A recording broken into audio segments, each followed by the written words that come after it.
অতীতেও তো আমাদের এই ভোটগুলো এইভাবে হয়েছে, তাই না?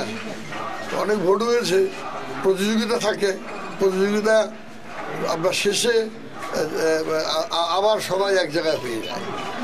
এটা শুধু দলীয়ভাবে নয়, সামাজিকভাবেও তো আমরা বিভিন্ন বন্ধনে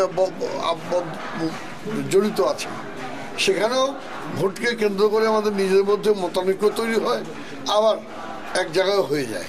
তো এটা একটা স্বাভাবিক প্রক্রিয়া।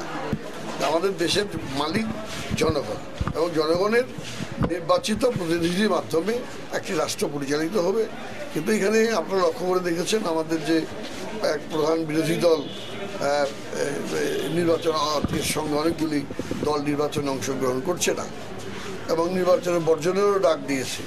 যে কারণে হয়তো তারা যদি অংশগ্রহণ করতো, যদিও তাদের সিদ্ধান্তর বাইরেও এখানে বিএনপির সমর্থিত প্রার্থী এখানে আছে এবং ভোট করছে, এভাবে তাদের দলের মধ্যেও তারা মনে করছে যে দলের যে সিদ্ধান্তগুলো দিচ্ছে এই সিদ্ধান্তগুলো বাস্তব ভিত্তিক, যে জনগণের যে মতামত, মানে তৃণমূল পর্যায়ের আপনার বিএনপির নেতাকর্মীদের যে মতামত, এই মতামতের সঙ্গে আপনার খাপ মিলিয়ে কেন্দ্রীয় সিদ্ধান্ত নিতে পারছে না। এটাও একটা কারণ আছে, কারণ বিএনপির সিদ্ধান্তটা আস্তে আস্তে 7 সমুদ্র 13 নদীর পার থেকে।